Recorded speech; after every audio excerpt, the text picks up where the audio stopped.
Ladies and gentlemen, tonight we are talking about something every one of us in this room and everyone watching has in common: challenges, the stuff we didn't ask for, the seasons we didn't choose, the moments that show up uninvited and say, hey, it's time for you to grow. We spend a lot of our lives trying to avoid adversity, escape it, numb it, or rush past it. But what if the struggle isn't the enemy? What if adversity isn't a detour, but part of the actual path?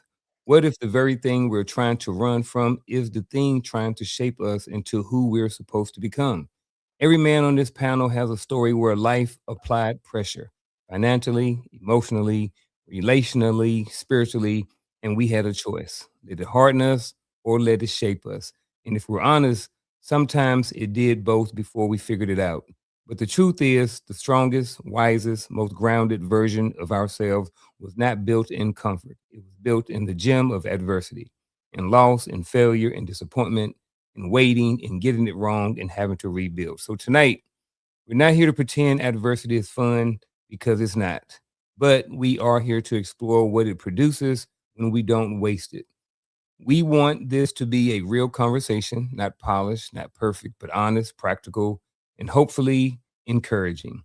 And if you're watching this in the middle of a hard season, we want you to hear this clearly. You are not behind. You are not broken, and you're not alone. You might just be in the middle of becoming. Gentlemen, with that being said, want to start the show off with this first definition of challenge. So to me, what I've gathered, what I've put together was this. At any time, if you guys want to change it, adjust it, or add to, take away, anything like that, feel free to do so. Just kind of want to set the tone and the platform or foundation for the conversation going forward. So a challenge is anything that stretches you beyond your current capacity mentally, emotionally, spiritually, or physically. And I do believe that it can be more things than this too, but these are just some. What say you guys?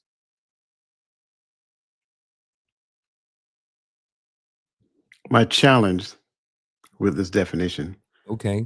is the word capacity. Mm. I don't necessarily believe that a challenge is something that stretches you beyond your capacity. I believe a challenge might be something that you encounter that might be beyond your perspective or beyond anything that you've previously seen. But capacity, I'm struggling with that. Okay. That's what we here for. I like it. What about you, Gaddy?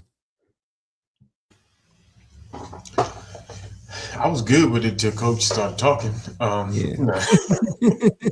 Hey. But nah, I'm good with it.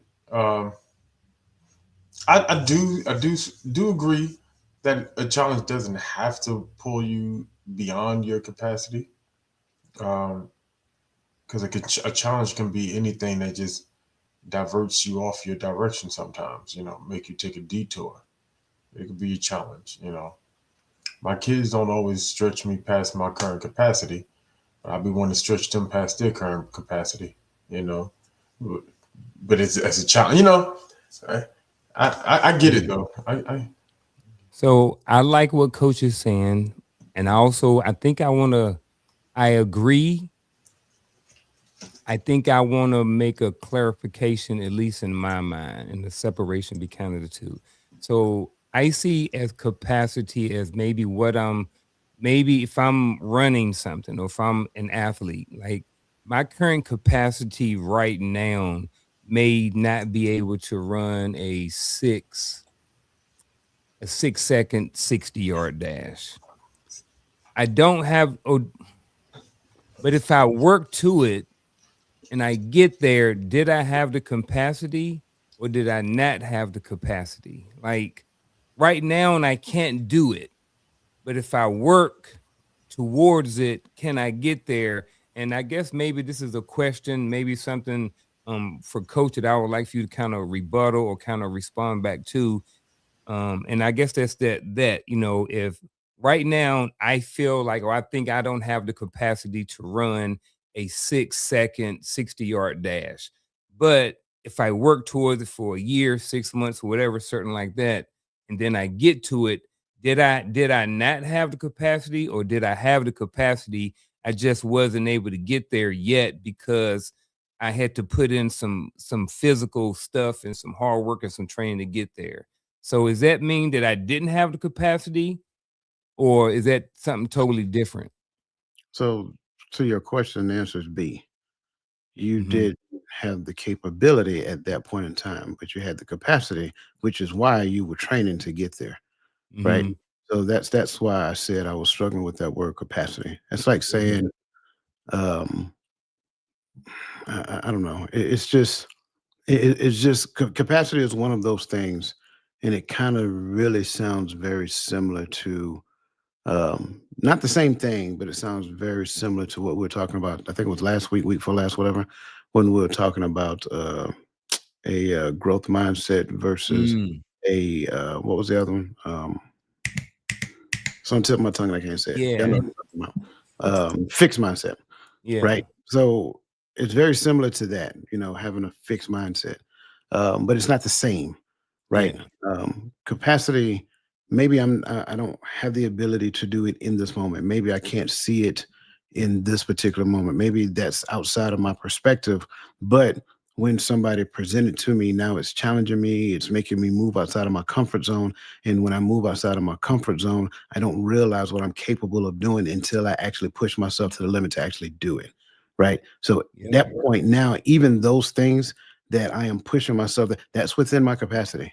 It's Okay. just not within my perspective right now. Gotcha. Gotcha. Gotcha. All right. Yeah, I, I'm with you definition wise. Mhm. I, and I guess I really don't have a problem with saying I had the capacity. I just because the capacity to obtain a thing, right? So I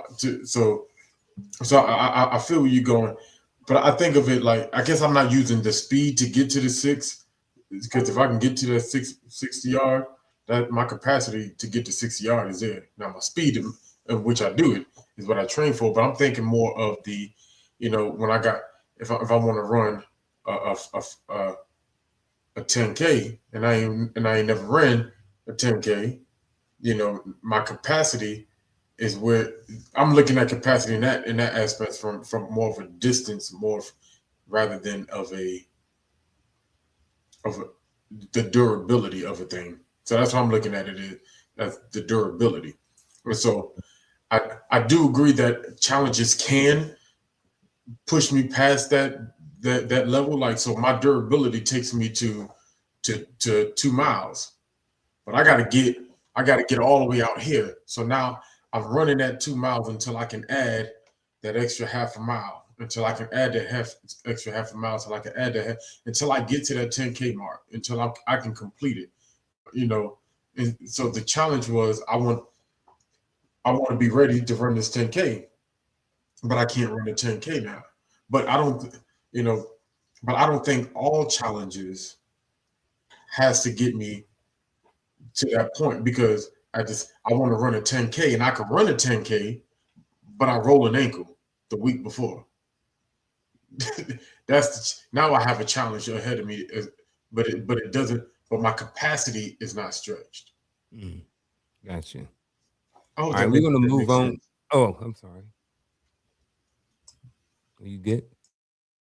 Oh, all right. So we will slide down to the next definition. Next definition. The next definition tonight is adversity. Adversity is a sustained difficulty, the kind of pressure that doesn't just test your skills, but test your character, your identity, and your resilience.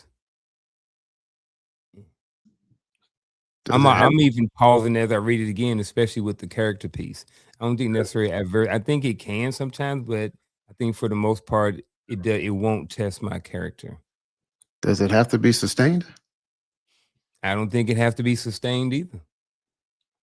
I don't think adversity have to be sustained. But then we're looking at sustained, and what are we classifying? What That's are what I was we about to what's ask. considered sustained? You know what I mean? Is it 15 minutes? Is it 15 days? Is it 15 incidents? So actually what I'm gonna do, let's just watch this definition. Let's just move on to the Here you go for the chat. So here we go, chat. While you at it right there today, go ahead and drop in the chat. What's one challenge you're currently facing or have faced recently? And the same thing with us. I want us to just kind of go around. It don't have to be anything right now. I know I'm kind of putting everybody on the spot, but what's some challenge? I know it's still January, and some people, us, maybe not us, may put on New Year's resolutions, and then statistically, day 10, people are off of it again and they're back to doing whatever they was on December the 31st. And for some people, that is a challenge for them that they may be facing right now, and is how to get back on the horse from something that they started at the beginning of the year and they may have fell off of. So that's kind of not necessarily my challenge right now, but I see that that's something that's happening right now. And as I look out into the world, is I'm hearing people talking about how they're not on their New Year's resolution anymore. So, gentlemen, what do you think is, what's one of your challenges that you're currently facing or have faced recently?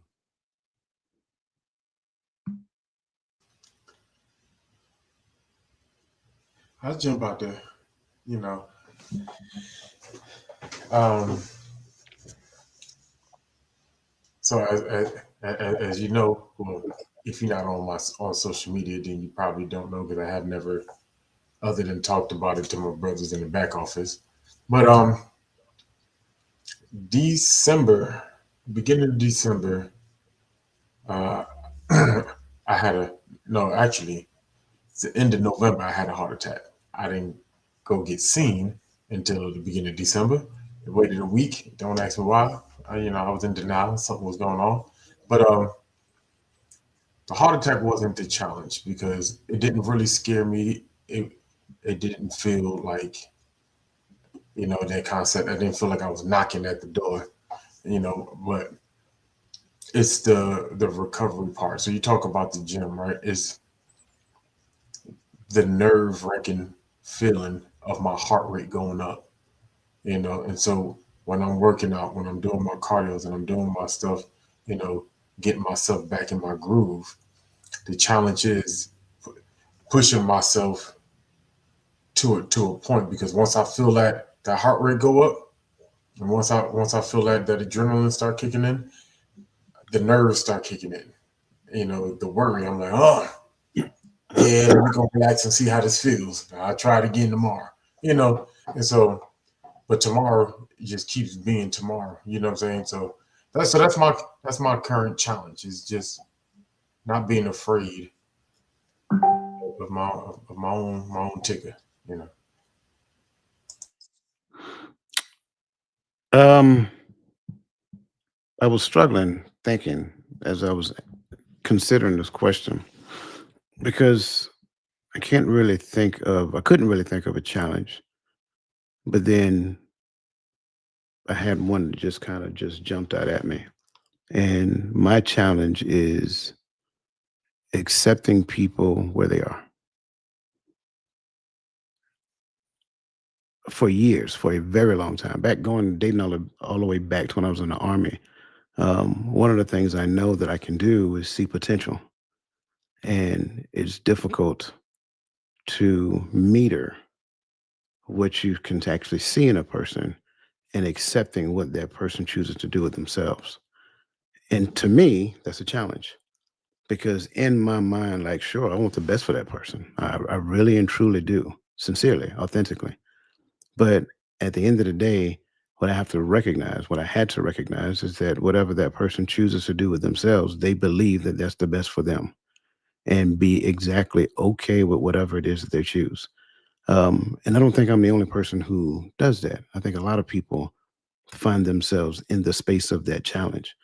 You care about a person, you really want the best for them, but then recognizing what they choose to do is what they feel is the best and be 100% okay with that. And if you believe that you are exempt from that and you have children, wait till they get old. Wait till they become adults. Mm, that was a good one. Um, I wanted to go along those same kind of lines, but I think I am, but I'm a twisted. to more of a negative. I'm gonna go with the negative side of it. Not to be negative, but to show the other side of it when it comes to accepting people for who they are. That's something that I've been dealing with, or has been something that's been high on my priority list but for different reasons, and I'm still working through all of these challenges as far as, like Coach said, accepting people for who and where they are at this particular time and place. Um, I see potential in people, like Coach said, and it's like, man, I think this person could be a lot better if they would just apply themselves, if they would just do this. And then on the other side is that, part of that challenge for me was making, I guess, in my mind, making me not want to help certain people, not want to give time and energy to people, and then trying to figure out who I should be giving my time and energy to. Going down that path was like, you know what, I got to just accept this person for whoever they are. And that may mean that our relationship we may not spend as much time together or whatever like that because of how that person is, or maybe how I respond to that person and how we are as a relationship. So I definitely can rock with Coach on that one. It's definitely a challenge and something I've been working through for some time. And because, like I said, on the good hand, like, you see people, you was like, man, like I see kids every day, and I'm just like, man, this dude's smart. Whenever he do his work, like he getting A's and B's, but he want to be a clown. He want to hang out and walk up and down the hallways and stuff. And I'm just like, bro, like I can see the potential in you, like, but he don't see it. But I have to be able to accept this dude for where he is. Give him seeds and information when I can, if he's willing and wants it. But at the same time, it is a challenge sometimes when you see people and you want to help them, but they're not willing to help themselves. So definitely appreciate you guys for both of that response. Anything else y'all want to add to or chew on this question? No. Appreciate everybody who had a response in the chat. I did see one from Miss Divine Appointment. She said her current challenge is her facing if she should resign from her position and start her own business. I think that's um, just personally went through that a little bit during the pandemic. So, um, and I know a lot of people kind of went through that. So, at the end of the day, good luck to you. Next, what we gonna do? I kind of want to go back to the word adversity again. So what I'm going to do is slide down to this next one over here and kind of go back to it. And then, so what we're going to do is we're going to go to this question to think about it. And then I want to kind of loop both of these questions in together. So the first question is this: when you hear the word adversity, what does it actually mean to you now? Not the textbook definition, but the lived definition. And then right after that, kind of combine these. How has your definition of adversities changed with your age? So it's kind of a two-part, but I kind of want to hit this part first and then hit this part.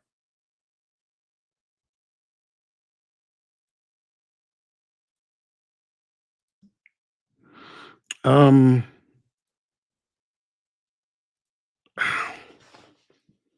I don't think it's. I will start first with the Okay. last question. I don't think the definition has changed. Okay. I think my understanding of it has changed. I think Mm. when you look at adversity, it is what it is. It's like saying, "Oh, the sun is warm today." Well, the same sun, even though when I was younger, growing up in the southeast, it was hot back then. But it ain't hot like it is now. It's hot, hot to me. You understand what I'm saying? So it's Mm.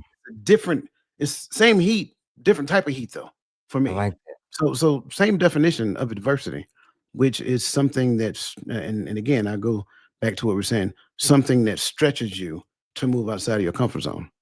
That to me is adversity. And I think just that little simple definition, something that stretches you to move outside of your comfort zone. It identifies your desire to do it on your own accord, you being intentional about it, do it, whatever the case may be. Something happens and it forces you to move off of that spot. To me, I think that's adversity. Um, and again, Adversity is adversity. To me, it doesn't change. It never changed. Just my understanding of it changed. Back then, I responded to the adversity based upon how I feel. Today, I respond to the adversity based upon what it teaches me. I You like said that. respond, not perception. I'm sorry. You said respond versus the perception. I say respond. Okay, respond. Mhm. All right, I like respond. I can't remember if it was respond or perception. I like that. I like it. Um, so when I hear the word adversity, I always think of adversity as something that's working against me. Um, because I just look at the word adverse, right? So something that is working adversely in my life. So something that's working against me. Uh, and so whatever that is we trying to eat, but the job market is hard, and you know what I'm saying. Something like that's an adversity, Um, so my definition, I don't think has ever changed with age. It's just the things that I classify as adversity now. Some things are no longer adversity. I've learned how to cope with certain quote unquote challenges in life to a point to where they're no longer adversities to me. I know how to maneuver. They're just a part of life. When this comes up, all right, part of living is learning how to get around that. You know, someone talking bad about me is not adversity no more. Talk about me, okay. I know how to move with that. So I think my classification of what actually will be an adversity to me has changed with age. I like that. I like Coach said about the stopping point. It was something in there you said, and then I pointed like this, but then now I forgot what it was, Gaddy. It was something that you had said was very, and I was like, yeah, that's it. So I would say this, and this is kind of going back to before, when I actually used the word definition. So I would say that for me, I kind of want to use definition just for this one point, and it had to do with my ignorance or what I thought my definition of was. Probably in the past, my definition of adversity probably came from nowhere, right? There wasn't a science book definition, there probably wasn't nothing. So I probably had a very um inaccurate definition of what I thought adversity was. Um so to the definition piece, now my definition would probably go back to what Coach said. The definition itself has always been the same, but in my head, I thought this was the definition, but it wasn't. So I didn't know what the definition of adversity was at some point, and then now I kind of sort of do. And like what everybody's kind of saying, I think is almost like a challenge or something that comes up in your life. You know what I mean? It's just like, hey, it's like a pause. Hey, something happened. What is going on? It's an identifier for something. Whatever that thing may be. So, with that being said, I think we've talked about that enough. So I'm gonna, based off the time and stuff like that, we already at 30 minutes. I'm gonna scroll down to the next question. So, if adversity I mean, not if, is adversity now, we older now, in our 30s and 40s and 50s and stuff like that now. And some of the people watching, they probably still in their 20s. So is adversity something, gentlemen, now that you expect, or do you feel like, or you think that is now something that kind of surprises you, or do you kind of expect it? Because I would say for me, I'll start with me. I would say for me, I expect it. Um, I have had a lot of different things that pop up. That's what it was, Gaddy. Everything ain't adversity. Like when Coach was talking about everything ain't a what's that word? I had it earlier. You like everything ain't trauma. Like everything ain't trauma. Some of it is just life. And I think it's the same thing with adversity. Everything ain't adversity. Some things is just life. But as somebody who's been on this earth for 50 years and seen a lot of different things, I expect it, and how I respond to it and stuff like that is different than how I used to respond to it in the past. You know what I mean? So for me, is adversity something now that I expect or still something that surprised me? I expect it now. I will say that even though I expect it, it still does have the tendency sometimes to surprise me because sometimes I'm not always braced for it or ready for that adversity to happen, even though I know at some point it's going to come. So for me, adversity is something that I do expect. However, I do still think that sometimes when it happens, I am surprised and it is caught off guard, but it doesn't necessarily surprise me. For me, the answer to this question is just yes on both sides because I expect Okay. adversity to come, but the thing that came surprised me. When I start moving and I start doing, I expect. I just start talking about somebody talking bad about me. I expect people to talk bad about me. But we used to say they talked about Christ. They're gonna talk about me, right? But I didn't expect Coach to talk about me. I ain't say Coach ain't said nothing about me, right? But I didn't expect Coach to talk about me, so that surprised me. You see, because he Still all the way putting in his Georgia. mindset I'm in on. Texas. Yeah.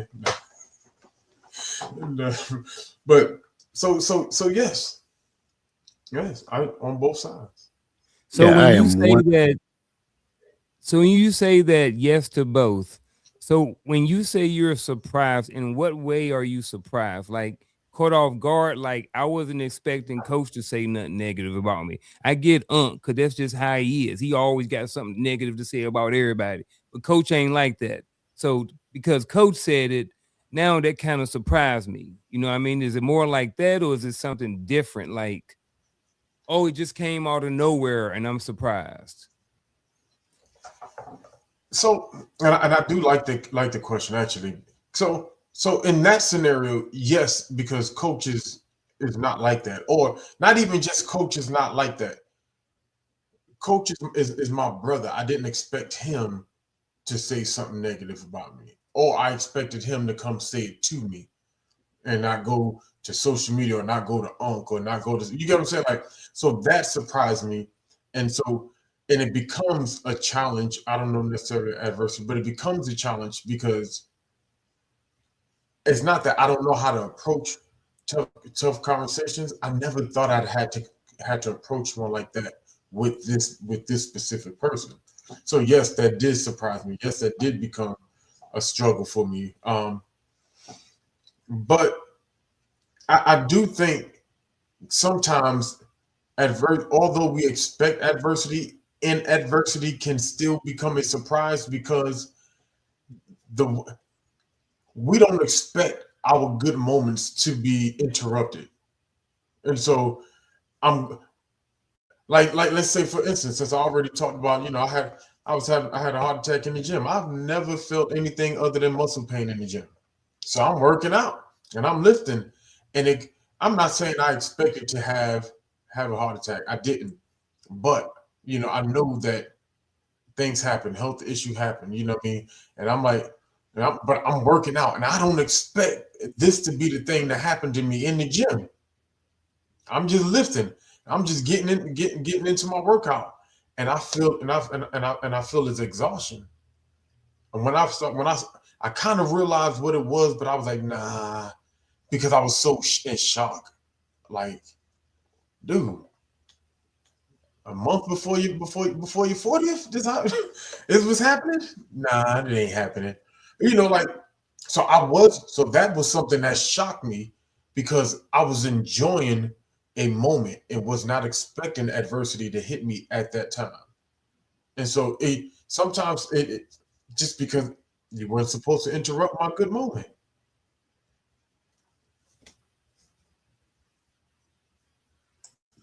So yeah, I'm with you. The answer is yes for me as well. Um, I think there has to be an element of surprise to it because if I expect it, I mean I prepared for it.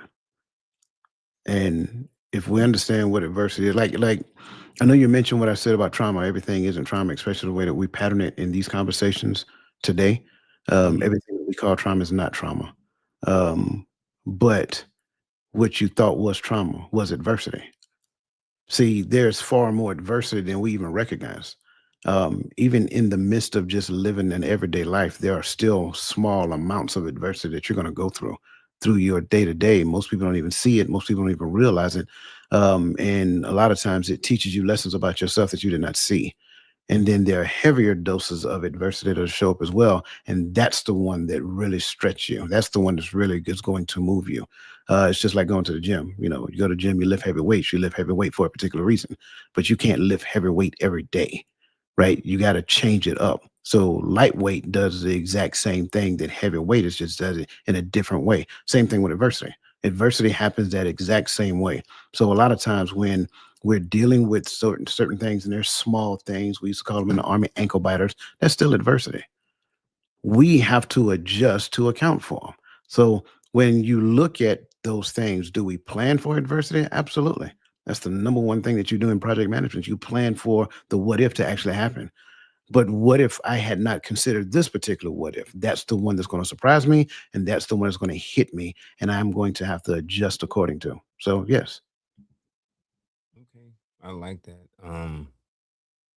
Definitely like both of you guys' responses to that.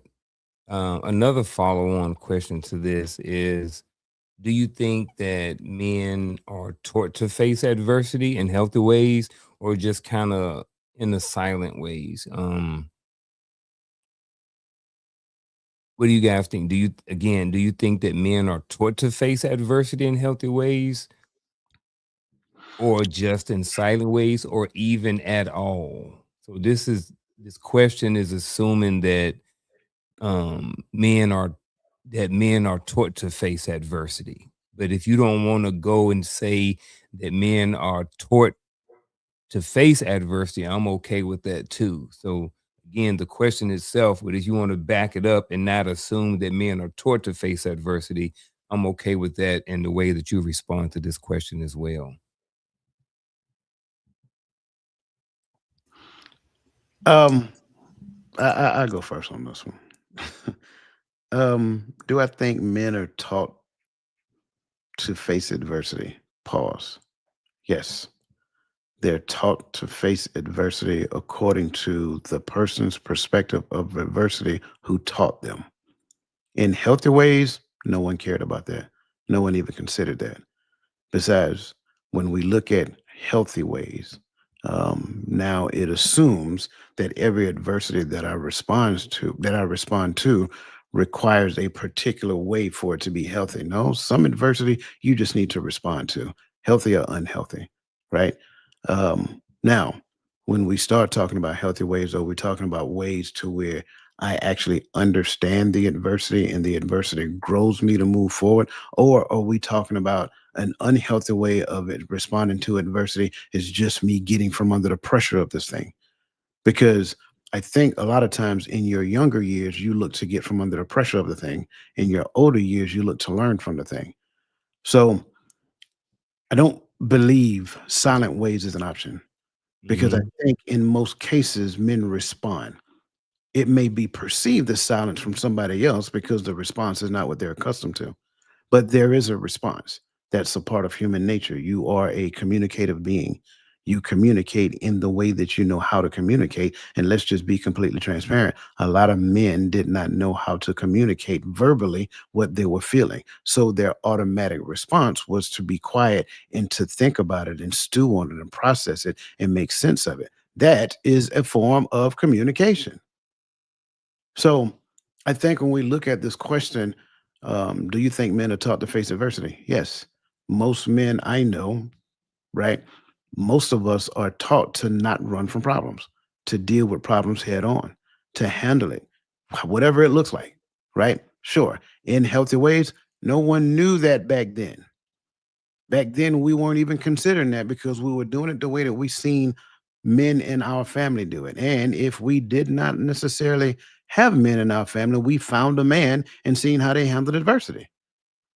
Then moving forward, We process the difference between right and wrong and then choose better ways to deal with adversity because we identified that the ways that we did it prior to was not, it wasn't beneficial for us. It wasn't beneficial for the people that we loved and things of that nature.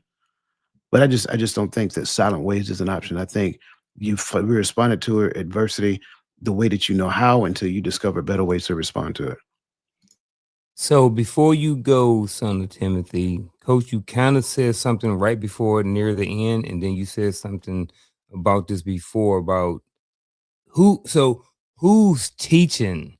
Who's doing the teaching? Who is this person or who are these people who are teaching men how to face adversity? I think you may have started going towards it a little bit at the end when you was talking about this man or something like that. But just to kind of clarify or kind of help me get a little bit more understanding, who are the people who are teaching men about adversity? Whoever's available, if you're being transparent. That's That's that's what I was that's that's thinking. the honest answer. Whoever's available to teach that man how to deal with adversity is who taught that man how to deal with adversity. Everybody Mhm. didn't have a dad in a home that could teach them those things. You had uncles, maybe, right? Uncles who either were willing to do so or who were just willing to live their own life and do their own thing. And then when they did come around, you got excited to see them. But that's the answer. It's not because I don't think adversity is a gender-based thing. I think Mhm. adversity is a human thing, right? Did I see my mom handle adversity? Absolutely. Did I get the opportunity to see my dad handle adversity? Sure, every now and then. But I see my mom handle it at, more. So did I learn valuable lessons from her? I sure did. And it wasn't her Okay, are yelling we at the top of her lungs either. so are you do you think so all right, so you think about us doing our 20 plus years in the military and Gaddy doing all the time that he did too. I don't know exactly how many, that's why I didn't state the exact number. But like when we see NCOs and officers and other people going through adversity and we learning, are they part of our teachers too if we pick up what they're doing? Like, are they is I guess what I'm saying is life part of our teacher too? Life is the ultimate teacher. Mm, That's the test that you take. Like, we talk about grade school all the time and them teaching you how to take tests, pass or fail. But yeah. life is the ultimate test that you take.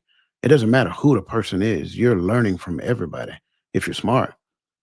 But you may look at a person, you may have a natural bias against that person. You may just automatically decide, I'm not going to learn from this particular person. Why? Because they don't look like me. They're a different gender than me or whatever. That's foolish. Life Mhm. is the ultimate teacher, and everybody that you encounter in life can teach you something. It is your own ignorance that reject the lesson that is available. I like it.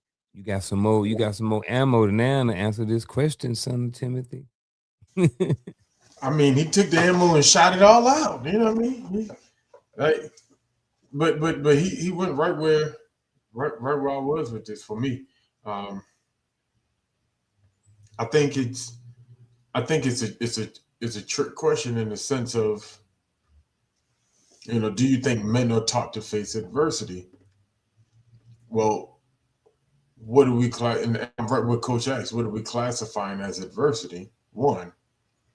And then and then in healthy ways, who's the determining factor of whether or not it was healthy? Because I don't think I ever heard that term, healthy, uh, uh, uh, combative, or any type of healthy problem solving. Healthy. It was just, man, don't you let no man disrespect you. Don't you let no man put his hand on you. The ultimate disrespect is this. Like we were taught to handle things, right? Like at the end of the day, we Just were, not those terms. yeah, Yeah. we were just taught to handle things. Just, you got to face everything. I think the silent thing is more of the emotional conversation, right? At least the way I had it, right? I was taught when you're facing adversity, when you're facing a problem, you can't be crying about it. You gotta you can't think properly while you when you're crying and then you're feeling to it and all that. So that silent piece was when I love that responsibility. The silent piece is is when I go into my mind and I begin to analyze how I'm going to address and go after this issue. the silent piece wasn't a stay silent and do nothing. It was it was always the emotion conversation. Learn how to control the emotion first, think, then attack the situation. Um, I know today we say that that's unhealthy because that's teaching boys not to cry. They just got to learn when to cry. You know what I mean? I I can't I can't cry right now because I got to get through this. I got to get this thing done. We'll cry on them back. Just kind of like what we would talk. You know, we're like, hey, when we do the PT test and you just got that, you got 5 more to get, and I only got 3 more seconds left. Hey, you rest when you rest when you're done. Come on, 4, 3, 2, push. You know what I'm saying? Like Mm-hmm. that was the mindset. Hey, we'll cry when you done. When you get home, you cry. But right now, how are we going to get through this? And then that's how it was taught. Like I think we had this conversation like a year or so ago when we talked about the stoic man. And it's just like I think the stoic man had a misconception. I I don't think silence is the answer, but I don't think all silence is is lack of addressing or lack of movement. Sometimes I'm silent because I'm calculating the movement. So And I'll just add a little bit more to this. Coach did a good job of clarifying, and the rest of the questions are follow on and everything. So for me, do I think men are taught to face adversity in healthy ways or just silent ways? Um, y'all both kind of spoke on the silent piece, and Coach talked about the response and the communication piece to even the silence. So and then you hit on that a little bit too. But I think that um do I think that men are taught to face adversity in healthy ways? Yes, but I also don't necessarily think that being silent is unhealthy either. You know what I mean? Sometimes, there's adversity, and kind of what Gaddy was just alluding to and talking about is that there's adversity. There may be a space and time where I need to go in silence and think about what the next move is. And it may be a couple of days. It doesn't mean that I'm not going to talk to you. I'm not going to share, but I may be spending a lot more time in thought because there's some adversity going on right here, and things need to be adjusted and figured out so something can be moved forward. You know what I'm saying? So it's not necessarily that we're being shut down or dismissive or not talking or just being silent. Sometimes we're just dealing with and trying to problem solve through while we're going through that adversity. And I just wanted to kind of point out that just because you're silent doesn't automatically mean that that is an unhealthy way. I think that if you're using silence in a manipulative way, then I think in that point with the adversity, then I don't think that you should be doing like being silent in that way. But it's for a healthy reason, then I'm all for it. But moving on to the next question, man, I think this is a good one. Um, and I'll actually start with it. What is a challenge you went through that you would not remove from your life because of what it gave you? And mine, honestly, was the challenge of going through my divorce. And then, just some of the things in my past marriage. I have learned a lot of different things going through that marriage, the first marriage, looking back on things, being able to poke out what was my part in it, what was my responsibility, and then be able to go through and figure out how I can be better the next time, or what was the lesson learned from X, Y, and Z.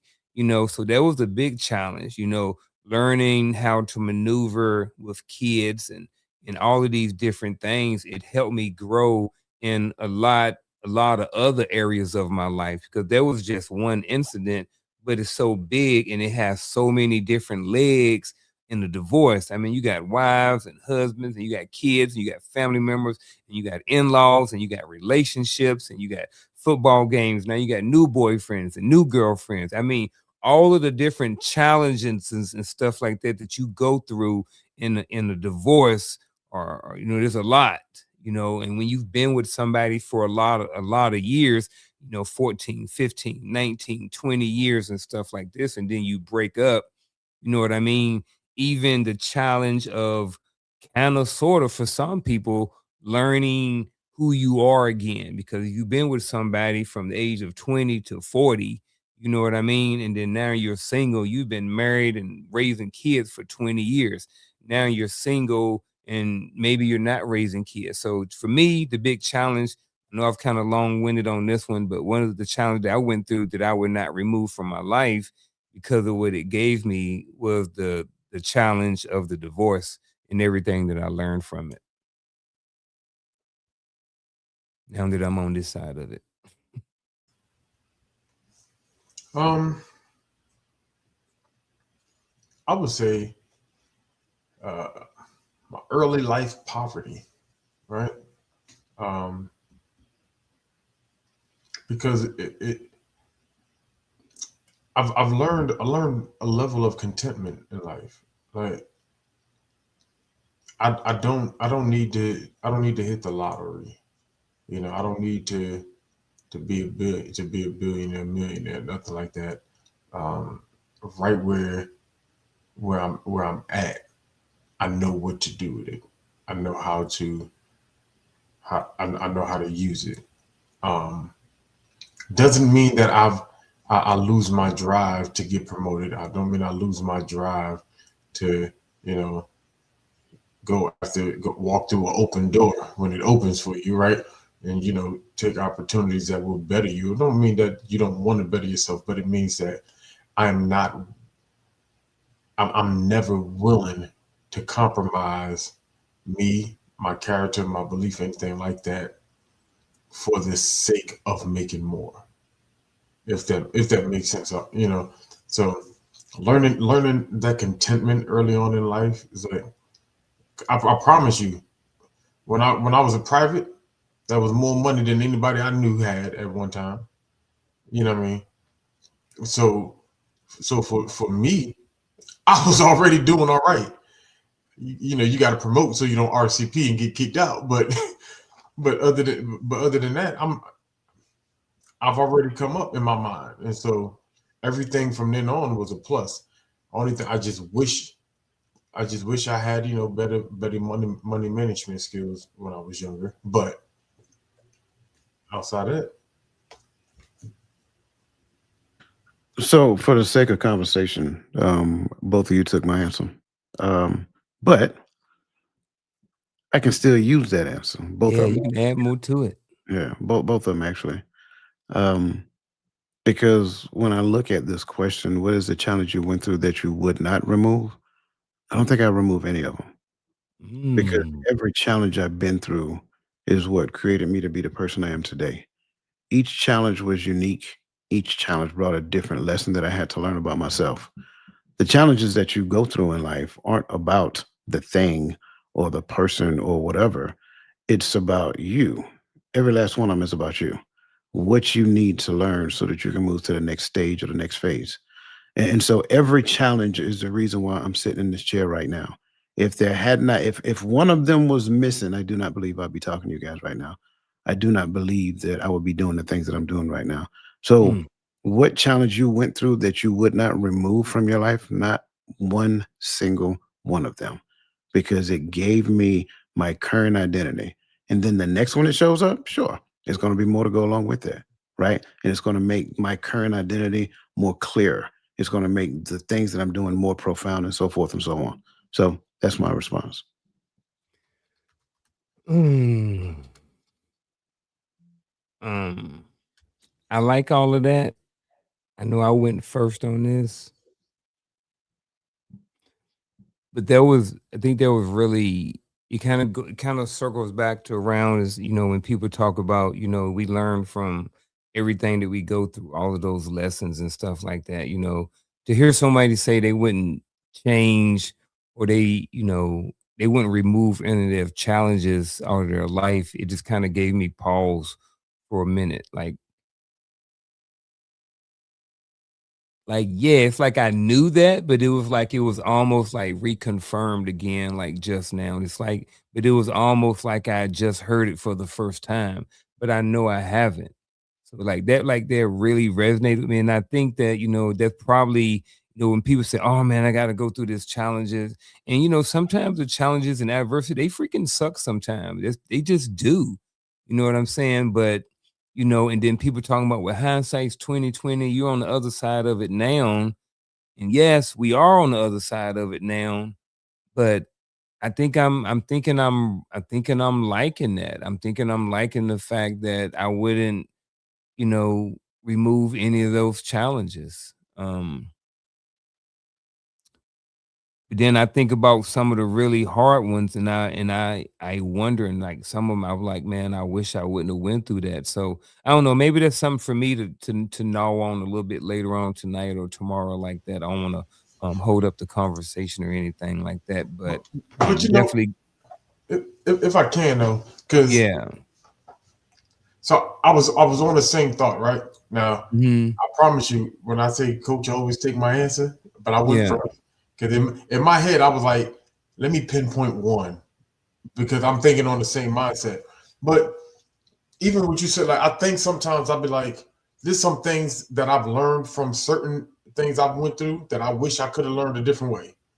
All right, glad I learned the lesson. Wish I had a different teacher. you know, but when I get in that thought process, my mind goes directly to, am I challenging the Most High? Is there, because think on this, is there another way that Job could have learned the lesson that God is in control? Is there another way that Satan could have known that Job was going was not going to curse the Most High and die? I'm pretty sure there was another way, but the way in which it came was designed because of who it was given to. I couldn't take. I may have learned some of the same lessons Coach learned, but I couldn't learn it his way. It was designed for him. I had to learn it through my own ways, or I would have missed the point he was showing me. And so, I didn't interject because I'm not trying to correct. Oh, I just because we got people that are listening, right? And so it was designed for you. I know it sucked because the stuff I went through sucked too. I'm Hmm. pretty sure all of us up here can have it could tell that story that it sucked. And yes, there at the especially during the moments we wish it never happened. But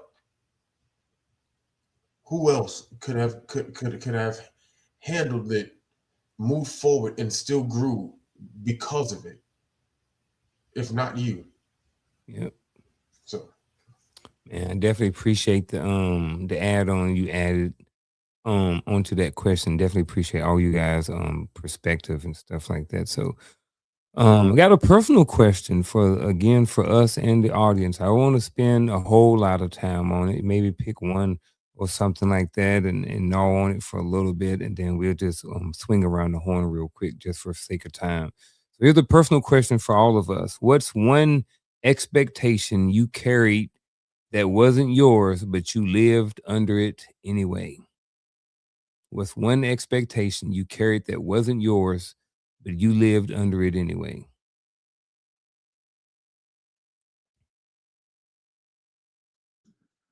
I think if I have to answer this question as is, um,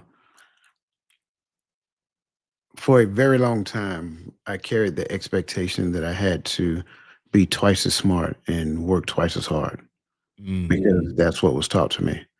If you want to be successful in life, you're going to have to work twice as hard and you're going to have to be twice as smart. So I became a hardworking nerd. And then I didn't like back then, I didn't like the effects of being a nerd. So I was that nerd that stayed in the shadows. I had nerd like qualities, and people who knew me knew, right?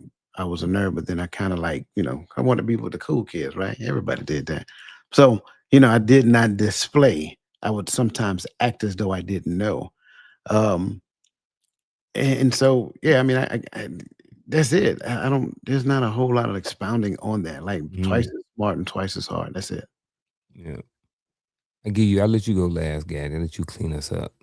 For me, mine is that I gotta be strong all the time. Like, when you grow up as, a little boy and you get told to, brush it off, suck it up, and then you're into sports and it's, relearned and you get the same thing there. And then you go into the military and the same thing is, and then you become a father, you become a husband, and then everywhere you go, every place where you go, you're not expected to be weak. You are expected to be strong everywhere you go. And I think that's something that I definitely used to carry. And it doesn't mean that I'm weak, but it just means that I don't necessarily have to be what someone else's expectation or definition of strong is. You know what I'm saying? I don't let other people determine for me what strong looks like anymore. And for me, just because, you see me, Gaddy running his mouth and we at the club or something like that, probably ain't at the club, probably ain't running his mouth. And then I turn away, like back in the day, it's like, oh, he a punk now. Like you may look at me and it's like, man, what's wrong with this clown over here? Like, but it's like for me, that's the strength. The strength now, well, back then the strength was getting into it and scrapping with Gaddy. Now the strength is it looks different now. The strength is walking away, living, to fight another day, not getting pew pewed at the club, being able to make it back home to my wife and kids. You know what I'm saying? Like all of those things that you don't necessarily think about in the moment, when I was younger, I do now. But you know what I'm saying? For me is, that expectation that I carry with me is that I had to be strong all the time, no matter what.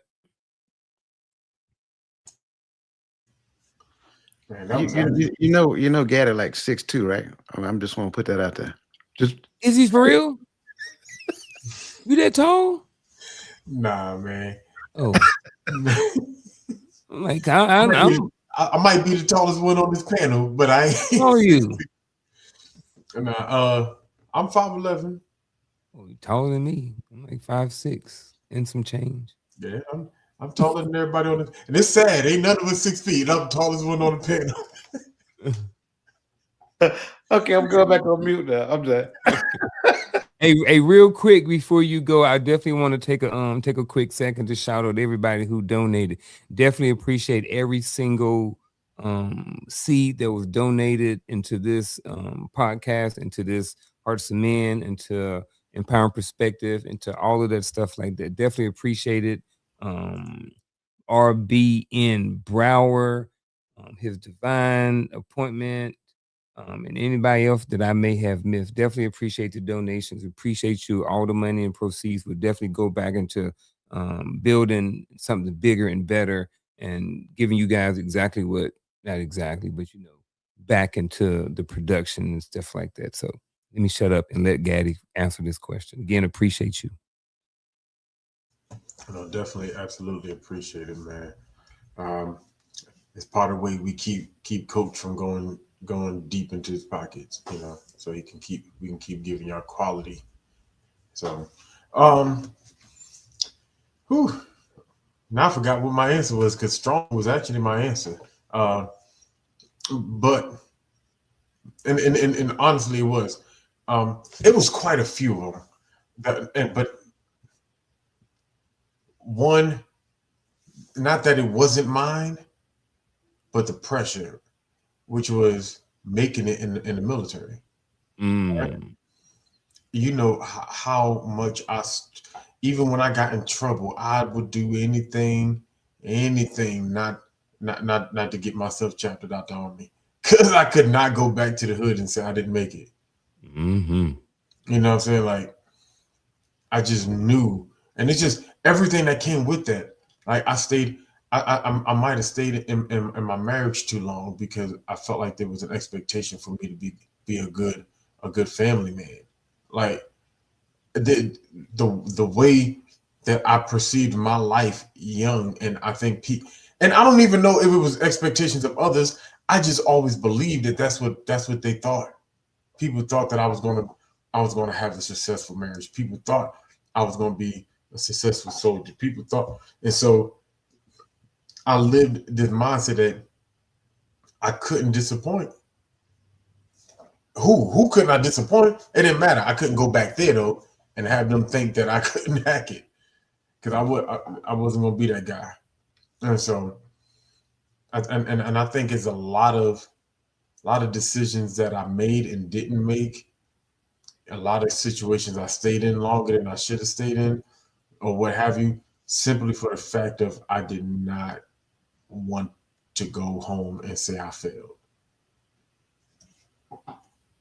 I mean, I get that. I think that is something that's pretty common for a lot of people in the military. I was definitely one of those people. I definitely, stayed in out of fear. I stayed in my marriage longer than I should have out of fear. So I think it's definitely something that people go through for whatever reason. They stay in situations sometimes a little bit too long. So I get that, man. Definitely appreciate everybody's response, all the information, everybody's conversation in the chat, all of those good things. Moving on, we're going to slide down to would you rather. So we just ask a couple of questions of would you rather. We're just going to pick which one would you rather do.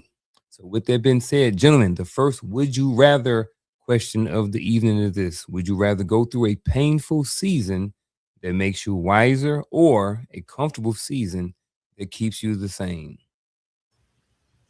I'm gonna go with A. Going with A, wise. All growth has a little pain to it, so Uh-oh, coach shaking his head in the opposite direction. I mean, I'm gonna go with A, but both of them are inevitable, so it doesn't really matter which one you want. You're gonna go through both. you're gonna go through right, right. Right. I don't want to stay in pain. Like, give me time to enjoy the growth that I just got. but but definitely. Um, as to not, I want to say both, but it's would you rather. I'm gonna say why, bro. Sometimes, man, sometimes I just like where I'm at. Sometimes I'm in a good space, and I just want to be in. I want to be on autopilot for a couple of months. I've had times where I'm just like, you know what? I don't want to read anything. Um, I don't want to grow right now, and it don't mean I want to grow altogether, but maybe let me tell you that. Maybe it's to focus on certain things during certain amount of times. I've had taken, kind of brain breaks where I've like taken a couple months off where I like didn't read any books or anything like that. I may have just listened to podcasts or watched YouTube, but like maybe not did something just to kind of be like, oh man, I don't know. I guess maybe because I don't know. I don't always like reading, but I don't know. I guess if I had to choose one, I'd probably still rather choose go through a It painful. sounds like you said both though. Yeah, but I'm trying not to. This is called Would You Rather. So the goal is to just pick one, It is but inevitable. It doesn't yeah. matter. Yeah. Right. All right. Let's go to the next one then. Would you rather fail publicly and learn fast, or struggle privately and never talk about it? Do I have to fail publicly to learn Right, that? I mean, right. It's just the scenario. You I fail mean, publicly. Maybe it's on your job, or I I'm don't struggling know. right now I mean, because Huh? I don't mind the public thing, but I mean, is it necessary for it to be public for me to learn? No, it's not. No, no. I don't think it's necessarily. I don't think it's necessarily that you need it in order to learn. Okay. so I get it. Some failures are public. Um, if This I'm particular failure that we're talking about is inevitable. It's a publicly fail. and so here's where my struggle is at, right? Because Hmm. me personally, when I'm going through, I'm private. I do listen. I could fail publicly, but don't talk to me about it until I get through it. Leave me be. If I might need you, but if I do, I'll call you. Like, I don't mean to sound a way about it. It's because you ever went through something publicly and everyone wanted to bombard you with different advices and you can't take them all. It's just like, hey, and and and then some people just persist on, no, you got to do it my way. You got to do it my way, and I'm just like, I hear you, I got that, but let me work. So for me, I would rather quietly just we talked about the quiet thing earlier. Let me put this thing together, and I might need you. I might need your expertise. I might need your advice, but I'll call you. So struggle privately. Is that what you going with? But not the never talk about it thing. I don't see, because I will call you if I need you. That's the option. That's I what my mean, struggle. fail, whichever one I get to learn, that's the one I'm gonna go with. Next question. The learn one. All right, there we go. He said whenever you get to learn from. All right, what's on the next one? Would you rather have adversity expose your weakness now or let success hide them until later?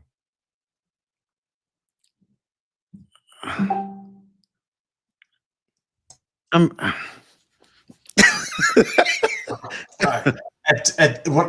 At 20, 19, 18, expose my weaknesses so I can learn and grow. Right? I don't care. At 40, listen, I still want to grow, right? But if I've met success in the area, what what, what am I reaching now? I'm just struggling with the parameters. Again, That's why I'm dancing, because I'm trying to find my way in the perimeters. I'm not gonna dance. I'm stepping on toes. Step on toes. Does success mean that I don't see my weaknesses though? Mm-mm. Right. So that's why I'm like I'm scratching my head with this one. Like, okay, again, whichever one means I learn now. But again, I think a misconception about success is that we don't get to see our weaknesses. That's not true. We can still identify things that we're weak at in the midst of achieving success. I mean, I know I'm messing up the game. My bad. I'm just saying. No. You good. You good. I get it. Because I'm there though, because my question is, if I'm reaching, and I kind of got an idea where we're gonna go, but I want to hear one of y'all break it down though, and I know we're coming on time. But if I'm met, because I'm putting this in specific spaces, right? I'm not just talking about overall life, right? Because we all will always have weaknesses that we can grow with, right? But if I met success in this specific area, you know, what is my necessity to address every weakness?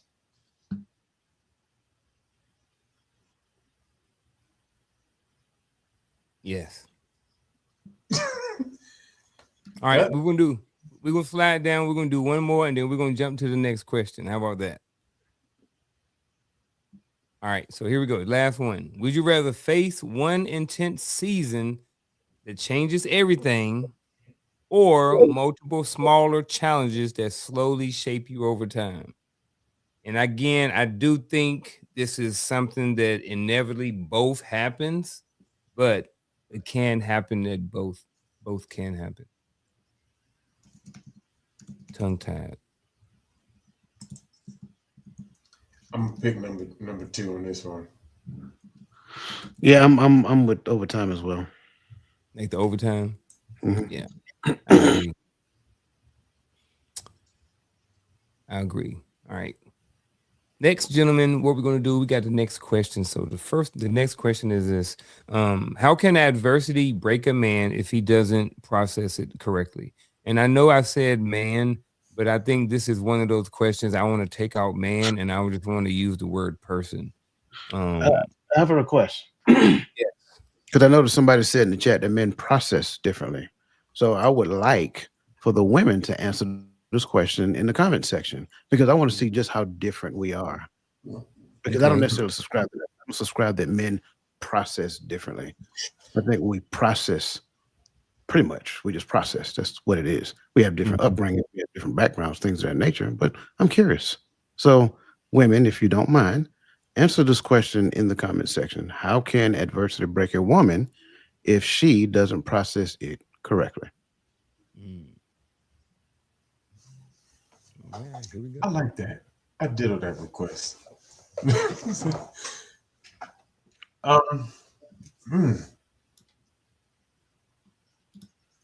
how can it break a man? That's the part. Hmm.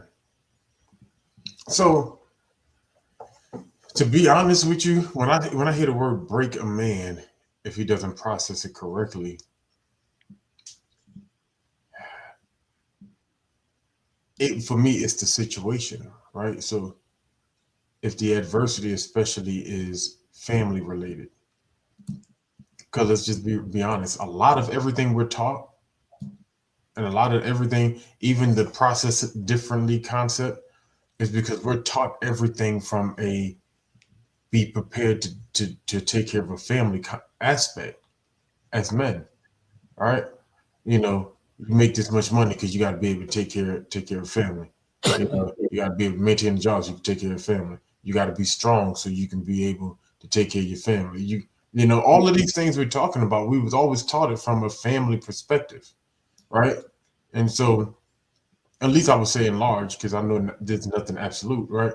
But but with that, with that in mind, if my finances become an adversity and I can't feed my family, and it breaks a man if he doesn't process it.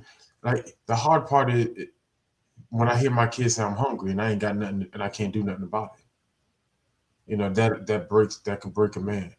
But I don't know if it has to do with how he processes it because it's in the moment. In that moment, it could break me. And in that moment, and breaking, I don't know what y'all think about it with breaking, but and obviously I'm speaking from the things that I've seen personally in my life, right?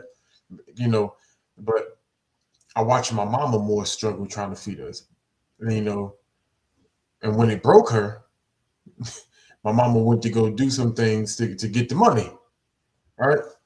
For men, we're not going to do the same thing my mama did to get the money. We're going to do something a little more violent sometimes. Some people hit that breaking point because you don't want to see your kids starve. You don't want to see, you know, somebody hurt your family, so you go and you react a certain way. You don't want to see nobody disrespect your wife, so you go just to stand up on her honor. The breaking point is more of in the moment. So I'm just having that problem with process correctly because some situations sometimes deem for an immediate action. And so, how do I process it if I have to act now all the time? And sometimes, and that's why it's good sometimes to have been brought up properly and have seen your father. I think Coach addresses, having seen your father handle things because some things I need to be able to handle right now. So I can word spill on this, so I'm a hush. No, I'm with you. I'm with you with the process corrector thing. That's kind of like what I talked about previously. At some point in your stage in your life, and I love how we answer questions today because a lot of times we tend to answer questions today with our current level of awareness as if we never had a previous level of awareness, right? Um, and it's funny to me. Um, but I think for the most part, I answered this previously. I made mention of at a certain point, at a certain stage in your life, you may have understood something and it may not have, that adversity did not necessarily work out in the way that you wanted it to, or that thing didn't work out the way that you wanted it to, and it was an adverse situation, and therefore you respond in a way that was less desirable. You probably moved around that adversity. You found a quick fix to it because at the end of the day, going back to what Gaddy said, like I had responsibility I had to take care of. Moving forward to today's awareness, it's totally different because now it's all about staying here and understanding the thing that the adversity is trying to teach me because that's why it showed up. It showed up to teach me a thing. So when we look at this particular question, like how can adversity break a man? Well, because his identity of himself equates to what he actually do based upon what he was taught about himself back then. I talked about this, I don't know, a couple of weeks ago and several times previously. Advise and protect. I'm sorry, provide and protect, right? So if that's your identity back here, provide and protect, whenever I'm in a situation when I can't do one or the other, I revert to some type of means so I can get back to doing that as fast as I possibly can. It might mean getting a second job. It might mean doing something on the side to make some money, whatever that looks like, right? Because again, that's the identity back then. And I think that proves true for everybody. I don't care who you are. Whatever your identity is, if for whatever reason adversity shows up, you respond to that adversity according to the strengths of your identity. But if adversity expose one of those things that you perceive to be strong, now you're going to spiral because of it. until you learn how to respond in a different way. The term breaking, I think a lot of times we think it is a bad thing, it's a not so good thing. Listen, you got to break a horse before you ride it. You got to break a wild animal before he can actually be tamed. So were all of you. Every person at some point in time was a wild stallion that needed to be broken, and adversity was the tool that was used. Adversity was the thing that showed up to break you out of whatever it was you was going through. And then now you learned something different. That's why I say it teaches you a lesson about yourself. So processing it correctly is based upon your understanding of the adversity. Correctly is, I mean, that's here and that's here nor there. And so now what that looks like moving forward, I process it differently. And when I process it differently, to you, it looks correct. To somebody else, it looks correct. But you have no idea what's going on inside of here because there may be some things that show up within this box. I don't want it. I don't want to go through this again because I've seen this movie before. So I'm going to ensure that everything I do ensures that I don't experience this over here again. But now, how can I ensure that the experience is a new, more profound experience that moved the needle positively in the direction in which I'm trying to go? So that's the point that I'm trying to make. Like, we believe that we're all different. But if we're all different, let's throw the Bible in the trash and let's stop going to the doctor because the only thing they're telling us is how much we're all the same. So if Mm. I highlight on my little individual different, my little nuance, the one little thing that makes me unique from Garfield and make me unique from Gaddy, then does the Bible work for me? Does it work for Gaddy? Does it work for Garfield? I don't know because I'm so focused on how different I am, as opposed to recognizing adversity could care less who you are. Mm. I like everything that was said up to this far. And with that being said, I'm gonna keep my response pretty short. So I look at adversity with this question: how can adversity break a man if he doesn't process it correctly? Let's say, for instance, this bottle right here is my adversity. If I process this bottle as food and I try to eat it with starting with the bottle, then I'm gonna have a mess. You know what I mean? Because my brain has processed this as food and that is something to drink. So if I process this as something to drink and I take the top off of it and drink it, more than likely everything should be good. But I can see how if I try to go down a different path, whatever that path is, and the processing of what I think about that adversity is wrong or processed wrong, then next thing you know, I'm way off glide path. I'm way off my target.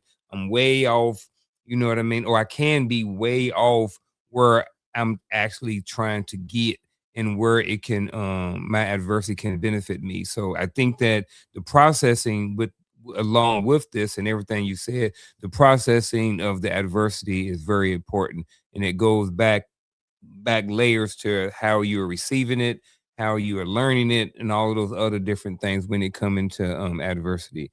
For the sake of time, excuse me, what we're going to do is we're going to go to a scenario. Actually, oh, coach, before we go to the scenario, do you want to? Haven't looked too much at the chat because I was finishing up right here. Do you want to? Did we want to go back and address any of those questions or those responses to this question in the from the chat? Um, I tell you what, for the sake of, I want to see where to start at. Mm, So I think this is the first one. We will stay okay. in the cycle of life until we get wisdom, knowledge, and understanding of what decisions, changes we need to make to come out of the situation. Okay. Then you have it will put us in survival mode. I don't need anyone. I would say adversity can keep a woman stuck in that season, reliving the same mistake and becoming a professional victim, never owning her part to move through it. I think men respond more. Okay, now that's not what I'm looking for. There we go. I think women process emotionally first. Unprocessed adversity can quietly fracture a woman from inside out. Pain turns inward instead of being released. Um, I'm not sure if this is one. I'm just saying that you don't have someone that you can support. Okay, struggle privately. We got it. Um, Adversity doesn't automatically make a woman stronger. Um, yeah, so I think what you're seeing is a consistency, some degree of consistency of comments. And then that's the Mhm. whole point that I'm making. It does not matter what your sex is. Human human behavior is human behavior. Sure, there are certain nuances that exist, but the nuances aren't the major thing. It's the fact that there's an external factor that is affecting the human. Now, how is the Mhm. human going to respond? All right. All right. Yeah, I think when we talk about the differences, I think it's the outlet, not the process.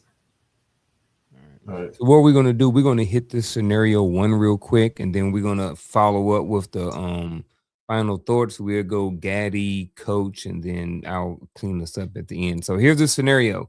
Chat, feel free to respond, chime into this as well. You're in a loving relationship, but constant conflict forces hard conversations.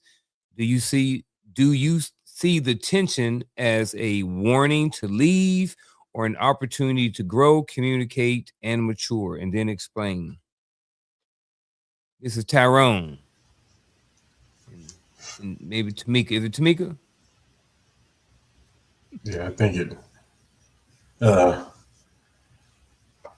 so we start off with saying you're in a loving relationship. Loving relationship. If we're in a loving relationship, one conflict shouldn't be a sign to leave, right? Because we're saying it's a loving relationship, so that's a precursor to a type of relationship.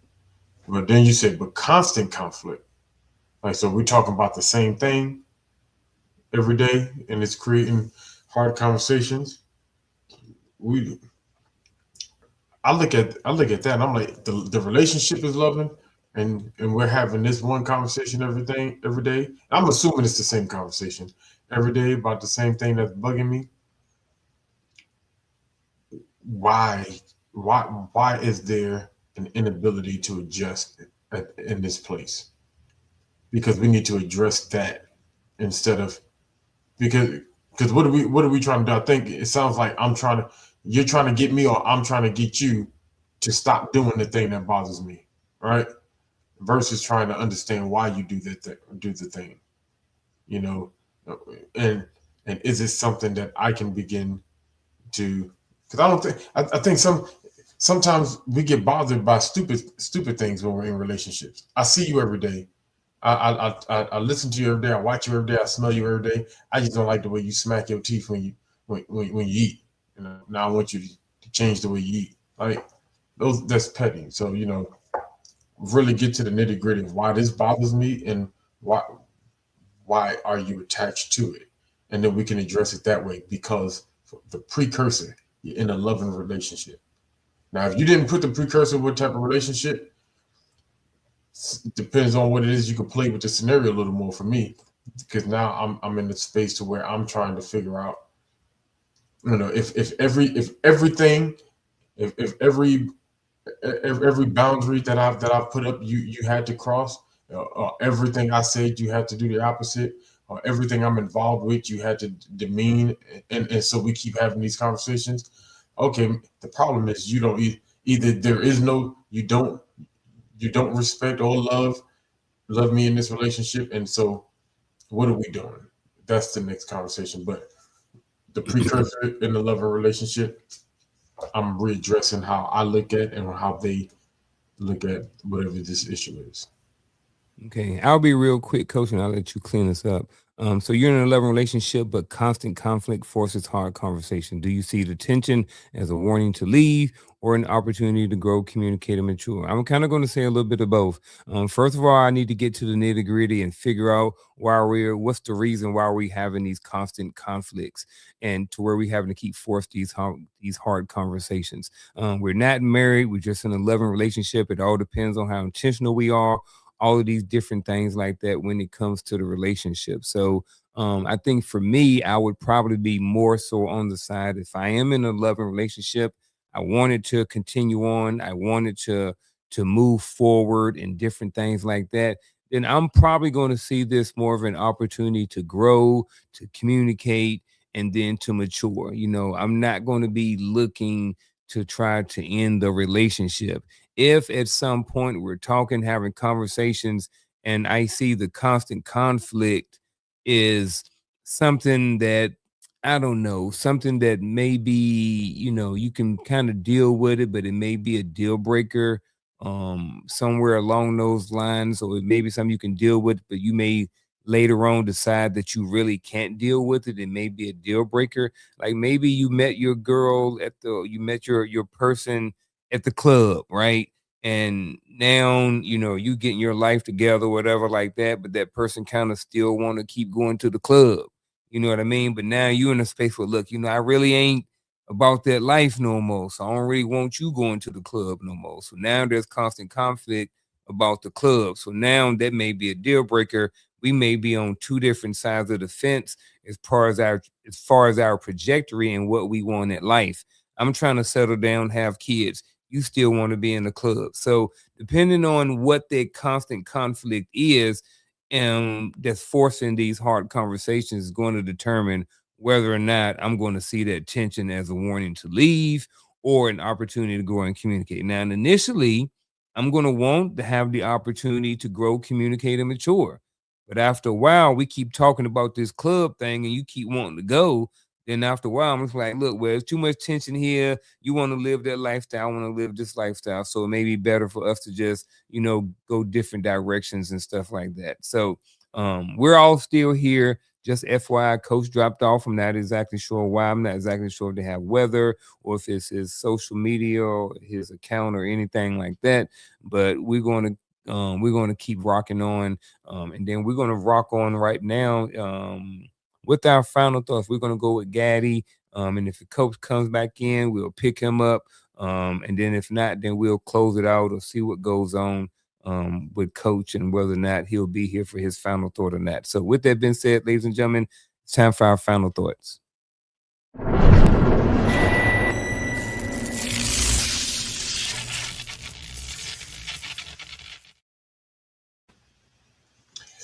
Man, I enjoyed this conversation. I enjoyed the chat. Y'all were on fire today. And thank you, Unc, for bringing this topic and the powerful questions. Listen, adversity is a part of our life. We- I do like that we address we can expect adversity, but here's the only thing that we can do in order to be prepared for adversity: is gird yourself up, put on the whole armor of Yah, right? That's it. That you may be able to stand against the enemy. Then, right, he tells us then to put on the whole armor of Yah, that we may be able to withstand the fiery arrows and fiery darts of the enemy. So things are going to come up. The only thing we could do to prepare is to gird ourselves up with it, with righteousness, with truth, with the word, right? We we gotta be in position to hear from him, to move with his Holy Spirit, so that we can move forward. I know that that wasn't the context of the conversation, but adversity happens. We have to be able to get through it. We have to be able to learn from it. But to me, the best way to be prepared for it is to be prepared to move with him and with his rod. That's that's all I got for this evening. Amen. Definitely appreciate your final thought. Here's mine. We talking about tonight's topic: adversity doesn't happen to you, it happens for you. And I think that's very important. Like you just mentioned, and we've talked about it tonight, all night, is that adversity is something that at some point in your life, it will happen. This is just part of life. It's just like brushing your teeth or going to the bathroom. It's something that just part of life. And there is no way around it. So, but how you handle it when adversity happens is very important. It's in very important to your growth. Is in very important to your future. It's in very important to have your overall well-being in life. Adversity, you know, can have, if it's not dealt with, can have huge repercussions. It could have huge issues on your mental health, your overall well-being, as mentioned before. So I think is, adversity and being able to deal with it, having skills and tools to help you deal with it when it comes is very important. So I think that everybody should, learn a little bit more about adversity and how to deal with it when it comes, because inevitably it is something that we all will face. If you or if any age you have been through it, some of us and some of y'all have been through, what some would call bigger things or more adverse things than others. But at the end of the day, what we go through is what we go through. And if you are someone out there and you're listening to this, I would say that, as mentioned in at the beginning of the show, this is something that, you know, welcome to the team. You're not necessarily behind or anything like that. Just everybody deals with adversity. But again, how we deal with it when it shows up is a huge determining factor on our trajectory of a life. And that is my final thought for this evening. Folks, coach ended up having some technical difficulties, so he won't be back. I am pretty sure he sends his goodbyes and anything like that. He will not be coming back. But if you haven't already, go ahead and look at that wherever that thing is, at the corner of the screen and go ahead and scan, because 10:30 in the morning there's a seminar. So coach and everybody else would love, and all of us would love to have you there. So look forward to whoever's going to be there tomorrow. Don't forget, it's tomorrow morning at 10:30. Actually, did he pop up? Oh. So he popped up, but his thing ain't on there. So hold on, let me look. All right, yeah, he's not coming back. So with that being said, ladies and gentlemen, son of Timothy, you got anything before we hit this end button? No, sir. TikTok Sunday. I'm not sure who's hosting, TikTok but Sunday. 11:30 Eastern Standard Time. Okay. All right. With that being said, y'all. Okay, hold on. Okay. There you go. All right. You good? Said, y'all. Okay. Yeah, I'm good. He's still choppy. I'm struggling over here. Yeah. Yeah. He's still choppy. So he ain't gonna be with us to the end. So with that being said, ladies and gentlemen, you guys have a good evening. Enjoy the rest of your Friday night. Enjoy your weekend. Enjoy the snow if you get some. And we are out.